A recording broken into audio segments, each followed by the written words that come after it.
Good evening, I'm Deborah Knapp.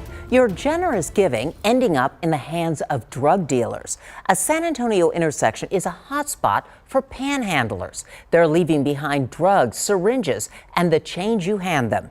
Eyewitness News reporter Henry Ramos spoke with a councilman who says your generosity is fueling the opioid epidemic. Finding a lot of heroin down there. Uncovering a dangerous world.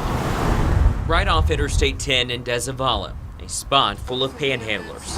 If you take a look. District 8 Councilman Manny Pelaez just cleaned up this area days ago. His team, along with SAPD officers, dug up care packages, uneaten food, full water bottles, and loose change. Drug dealers don't take loose change. They also found drugs. We have seen heroin, we've seen methamphetamine pipes, we've seen half-smoked rocks, we've seen syringes still containing drugs in them. The councilman has made it his mission to discourage drivers from giving to panhandlers, especially money. Please stop rolling down your window.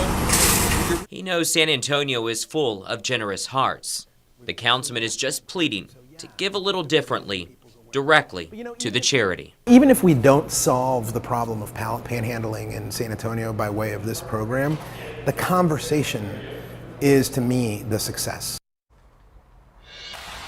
Henry joins us live on the Northwest Side. Now, Henry, the councilman told you a year ago that signs would go up discouraging people from giving to panhandlers. Where are those signs?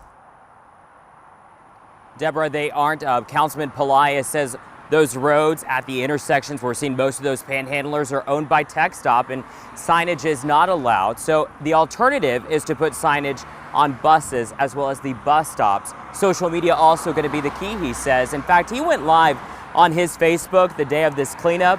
It has nearly 70,000 views. Deborah?